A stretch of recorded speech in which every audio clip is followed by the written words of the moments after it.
একটা বিরাট বড় সার্ভের কাজ চলছে।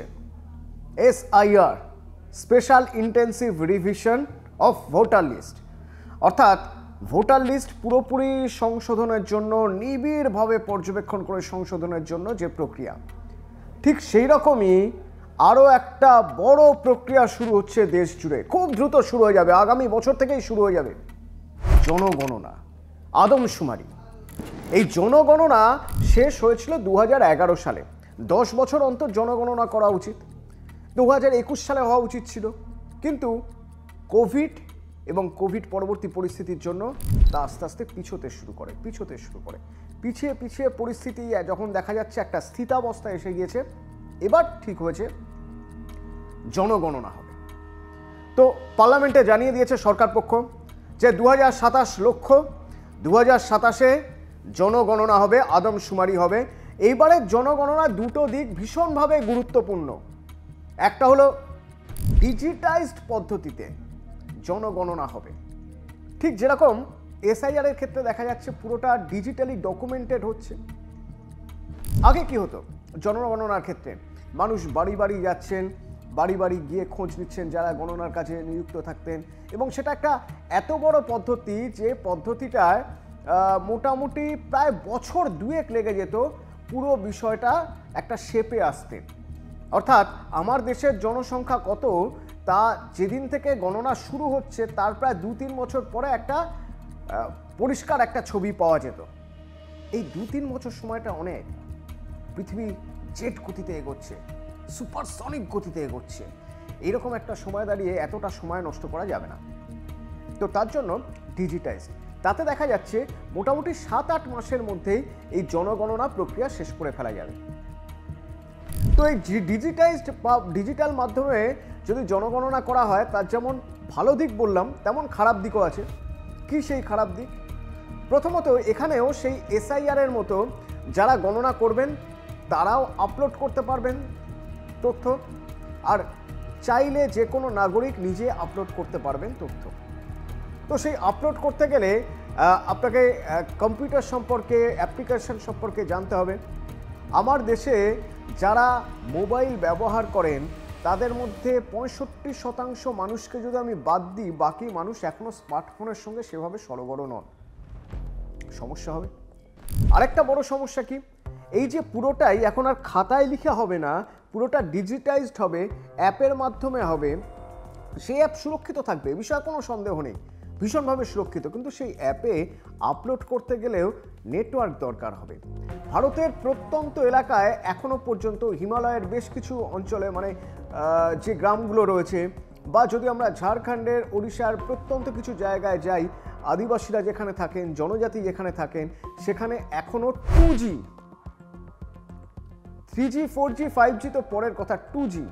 তো এই নেটওয়ার্কে এই ডিজিটাইজ পদ্ধতিতে কিভাবে গণনা করা হবে তা নিয়ে মাথা ব্যথা শুরু হয়ে গেছে সরকার পক্ষে এখন থেকে।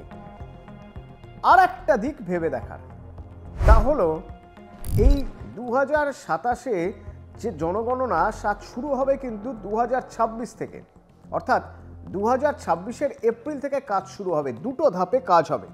এই দুটো ধাপ কি না, 2026-এর 1 এপ্রিল থেকে কাজ শুরু হবে, 2027-এর 28 ফেব্রুয়ারি, 11 মাস ধরে এই যে কাজ চলবে, এই কাজ কারা করবেন? অবশ্যই সরকারি কর্মচারীরা এবং বেশিরভাগই স্কুল শিক্ষক। আমি যদি আমার রাজ্যের কথাই ধরি, আমার রাজ্যে 2026-এ ভোট।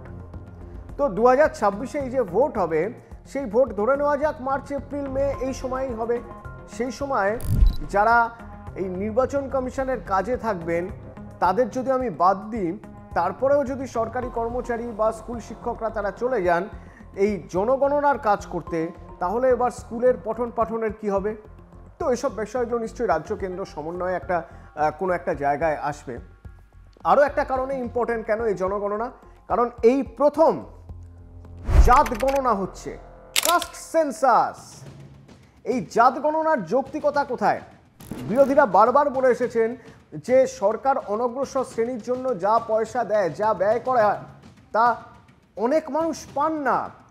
প্রায় 14 কোটি মানুষ তার আওতায় আসেন না। তার কারণ সেই 2011 সালে যে জনগণনা হয়েছিল, তখন যেভাবে জনগণনা হয়েছিল তাতে তো জাত গণনা হয়নি।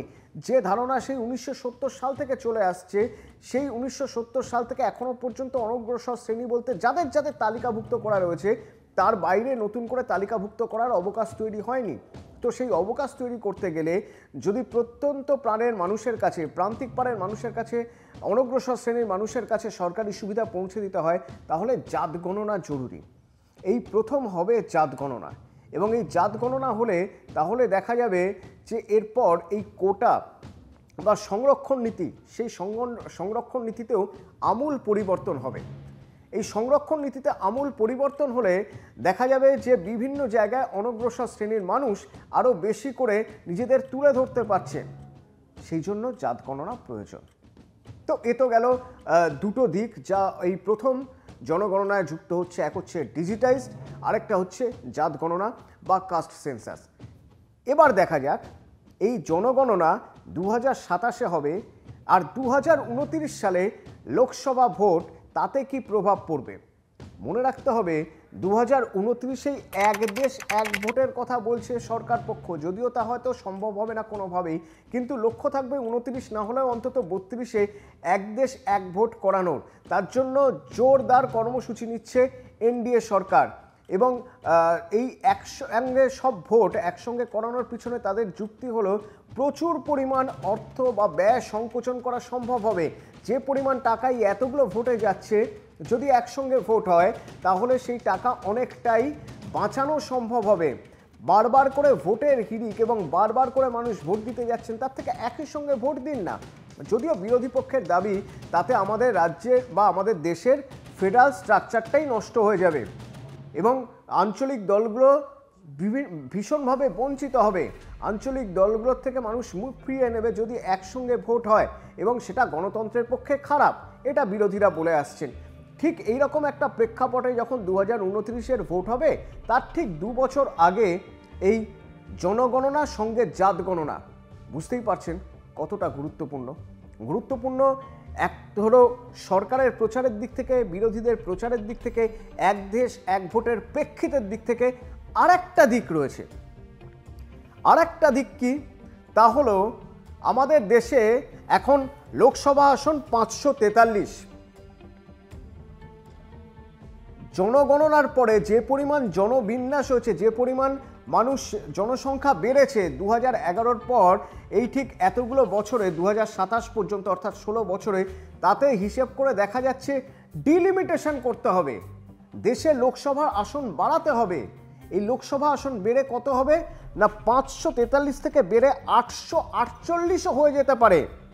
লোকসভা আসন সংখ্যা বেড়ে সর্বমোট 848 হতে পারে। মানে বুঝতে পারছেন জনসংখ্যা কোথায় গিয়ে পৌঁছেছে, এবং সেটা আমাদের হিসেবের বাইরে, সরকারি কোনো তথ্য নেই, সরকারি কোনো হিসেব নেই। তো সেক্ষেত্রে ডিলিমিটেশন হবেই। এই ডিলিমিটেশন হলে কি হবে না, কোনো রাজ্যের ক্ষেত্রে দেখা যাবে সেখানে লোকসভা আসন সংখ্যা বেড়েছে, কোনো রাজ্যের ক্ষেত্রে দেখা যাবে লোকসভা আসন সংখ্যা কমেছে। তো এই লোকসভা আসন সংখ্যা বাড়ার দিক থেকে যদি আমরা দেখি, তাহলে সেটা লোক সংখ্যা বা জনসংখ্যার উপর ভিত্তি করে। সেদিক থেকে দেখতে গেলে উত্তরের দিকে রাজ্যগুলোর লোকসভা আসন বাড়ার সম্ভাবনা সবচেয়ে বেশি। উত্তরপ্রদেশে সবচেয়ে বেশি, বিহারে বেশি, মধ্যপ্রদেশে বেশি, পশ্চিমবঙ্গে বেশি। আস্তে আস্তে আমরা যদি এবার নিচের দিকে নামতে পারি ভারতের, অর্থাৎ যদি ভারত মহাসাগরের দিকে যেতে থাকি আমরা, তাহলে দেখব দক্ষিণের দিকে জনসংখ্যা হয়তো সেভাবে বাড়েনি। ডিলিমিটেশন হলে এবং অন্যান্য জায়গায় লোকসভা আসন বাড়াতে গেলে এমনও হতে পারে দক্ষিণের রাজ্যগুলোর লোকসভা আসন, বিধানসভা আসন কমে যাবে। যদি লোকসভা আসন কমে যায় তাহলে এনডিএর লাভ। কিভাবে লাভ না, এত চেষ্টা করেও দক্ষিণে যে খুব ভালো ফল করেছে বিজেপি, তা কিন্তু জোর দিয়ে বলা যায় না। সেক্ষেত্রে 2027-এ যদি জনগণনা হয়, জাত গণনা হয়, এবং 2029-এ যদি ভোট হয়, যদি এই জনগণনার উপর ভিত্তি করেই লোকসভার আসন সংখ্যা বাড়ে কমে, দক্ষিণের রাজ্যগুলোর আসন সংখ্যা যদি কমে যায়, তাহলে বিজেপির লাভ। কারণ দক্ষিণে বিজেপি সেভাবে দাঁত ফোটাতে পারে না লোকসভায়। যদি সেখান থেকে আসন কমে তাহলে অন্যদিকে আসন বাড়বে, লাভ হবে এনডিএর। বিরোধীরা এটাকেও ইস্যু হিসেবে তুলে ধরবেন। আরও একটা গুরুত্বপূর্ণ দিক কি রয়েছে, তা হলো এখনো পর্যন্ত আমাদের দেশের বিভিন্ন রাজ্যের হিসেব দেখতে পাওয়া যাবে যে মহিলা ভোটারের সংখ্যা বিপুল, কোনো কোনো জায়গায় তো প্রায় পুরুষদের সমান সমান। কিন্তু এটা 2011 সালের হিসেব। যদি আমরা 16 বছর পরে নতুন করে হিসেব করি তাহলে দেখব হয়তো যে মহিলা ভোটারের সংখ্যা পুরুষ ভোটারের থেকে অনেক জায়গাতেই অনেক বেশি হয়ে যেতে পারে। যদি তাই হয় তাহলে সেই অনুযায়ী সরকারি প্রকল্প হবে এবং সরকারি প্রকল্পের সময় এটা বুঝিয়ে দেওয়া হবে, মহিলাদের কথা মাথায় রেখে এই প্রকল্প নেওয়া হলো, এবং বুঝিয়ে দেওয়া হবে জাত গণনায় যে হিসেব সেই হিসেব অনুযায়ী অনগ্রসর শ্রেণী অনেক পরিমাণে মানুষ অনগ্রসর শ্রেণীর আওতায় রয়েছেন বলে তাদের কথা ভেবে এই প্রকল্প করা হলো। যদি বর্তমান সরকার সেই বুঝে কিছু প্রকল্প করেন মহিলাদের সুবিধার জন্য এবং অনগ্রসর শ্রেণীর সুবিধার কথা ভেবে 2007-এর জনগণনার ভিত্তিতে, তাহলে তাতে আখেরে চাপে পড়ে যাবেন বিরোধীরা, লাভ হবে এনডিএ।